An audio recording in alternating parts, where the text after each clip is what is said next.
Ladies and gentlemen, good afternoon and welcome to the Africa region focus. My name is Stephen Gray. I cover West Africa for UK Export Finance, and I'm joined by my colleagues today, Isaac and Dirk, who cover East Africa and Southern Africa respectively.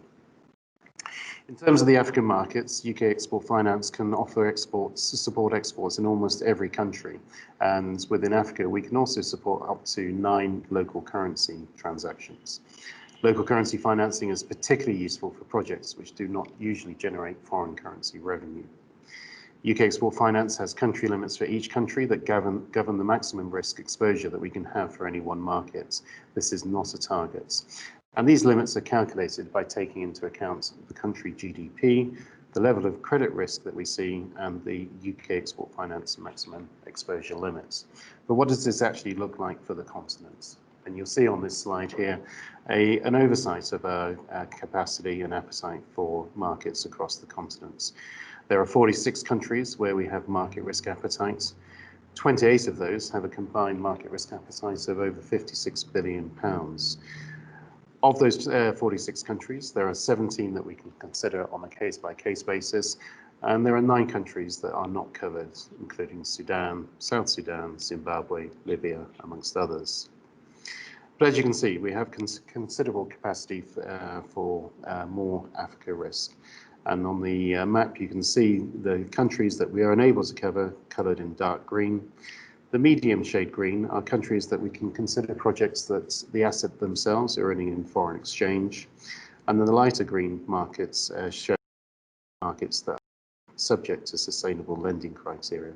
And the last unshaded countries have minimal country policy limitations.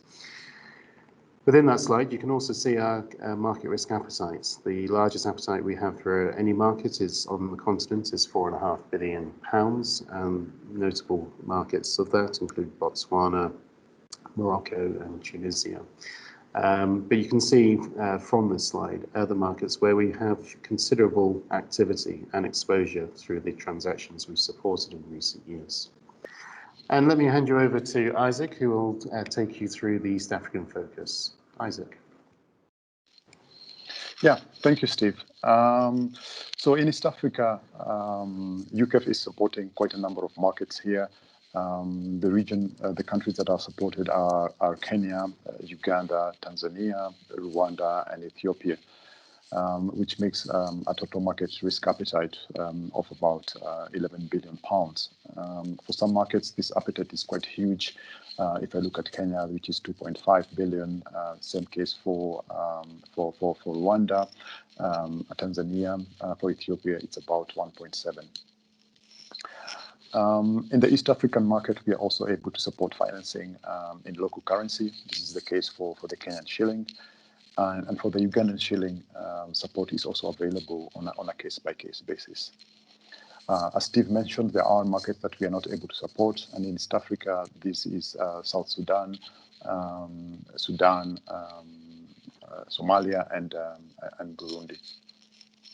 One thing that you need to be aware of is that all East African countries are subject to sustainable lending principles, meaning that we need to follow the OCDE sustainable lending rules when providing support to these countries, just to ensure that we do not increase the debt distress situation that's currently experienced by these countries, which has been aggravated by the current COVID situation.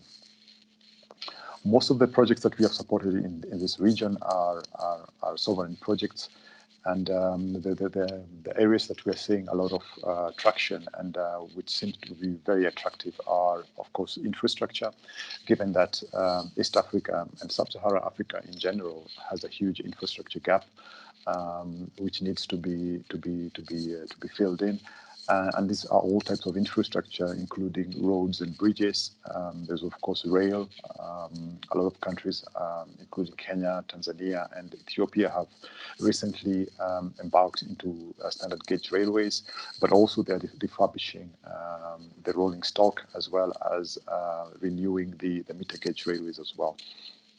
Another key infrastructure in this region is water and sanitation, which has been lacking because of, and has been aggravated by the rapid growth of the cities in this region, and needs a focus on. Energy is another sector, be it energy generation, transmission, or storage, and particularly in this region, renewable energy is experienced quite a lot of growth. Kenya has been a front runner in geothermal energy generation, and we're seeing the same happening in Ethiopia as well, which is Ethiopia and Uganda actually, who have also embarked into geothermal projects. And then there's of course the solar farms that are popping up across all East African countries, including Tanzania. Healthcare, we see a lot of progress there as well, and opportunities. A lot of countries has put access to affordable healthcare as a priority. This comes with the construction of additional health infrastructure, be it hospitals or health centers. So this is an area that has created opportunities for us. Agriculture, Kenya and Tanzania are traditionally agricultural countries, exporting quite a lot of coffee and tea. Rwanda as well when it comes to coffee. So there are opportunities there, especially in agri-tech. So and UKEF is looking to some of those. Is looking to support some of those. Maybe last but not least, housing. The cities in East Africa are growing at a rapid pace, but the housing infrastructure has not been able to keep up, and the governments in these countries have made it a priority to their citizens to affordable housing more specifically. And in Kenya, for instance, there is a clear strategy to ensure that half a million housing units are provided by the year 2030. So there is a lot of opportunities there. Now, I'll hand you over to my colleague Dirk, who will talk about the South African market, including South Africa and the surrounding countries. Dirk, over to you. Thank you, Isaac. And just to say that although we perhaps have not had the same level of success in Southern Africa as in the rest of Africa today, UKEF certainly has a large risk appetite for the region as a whole, and we are eagerly looking at expanding our reach in the area and in the region. One, though, has to recognize the financial impact that COVID has had on the region itself, and that there are likely to be some structural changes to some decision-making processes post-COVID. Some of these changes could include the way that governments and corporates fund and structure their debt on large-scale projects. This, we believe, is where UKEF can come in, increasingly more so, and become more relevant, both for UK businesses and also for Southern Africa as a region as a whole. It's encouraging to note that South Africa has announced a list of some 52 large infrastructural development projects that have been identified as priority projects. The list is vast, and we will be tracking developments in this regard as closely as possible to focus on those projects that we believe has got a high probability of success. We have also seen an increase in the number of inquiries from UK suppliers looking at projects, particularly in Botswana and Eswatini. UKEF certainly has appetite for those markets, and as Steve earlier mentioned, we've got £4.5 billion market risk appetite for Botswana. Although UKEF's offering is obviously not limited to infrastructure, healthcare, renewable energy and power supply, it's in these particular areas that we have seen increased activity across the Southern Africa region. Some of our immediate challenges that we are facing in the region itself are a lack of understanding by governments of UKEF and also ECA offerings and associated benefits to them. The government's strong historical ability to debt markets and also particularly bond markets and the access to that. And then also in the region, a very strong financial sector. The question really is that in Southern Africa is whether COVID has changed this dynamic significantly enough, and whether UKEF's offering will be able to fill that gap. Steve, let us hear your perspective on West Africa. Thank you very much, Dirk. Yes, and West Africa has been a particularly strong market for UK export finance in recent years, driven primarily by the drive by various governments to access ECA financing. Ghana has by far been the strongest market, but we're seeing considerable growth in demand in the Francophone countries, and so I would encourage UK companies not to discount the Francophone countries, because there is considerable work and appetite to work with UK export finance in those countries. In terms of emerging demands, again, Francophone countries, we're seeing those in Benin, Togo and Senegal, but Nigeria is obviously the largest economy on the continent, and so remains an important but challenging market. With 1.5 billion market risk appetites in that market space. We see opportunities both at federal government level and also at state government levels, but increasingly in the private sector. I think this is, in terms of the infrastructure space, you see UK export finance being particularly impactful in the infrastructure space, but increasingly we're seeing the ability with our supplier credit guarantees to be able to support the SME private sector space in West Africa.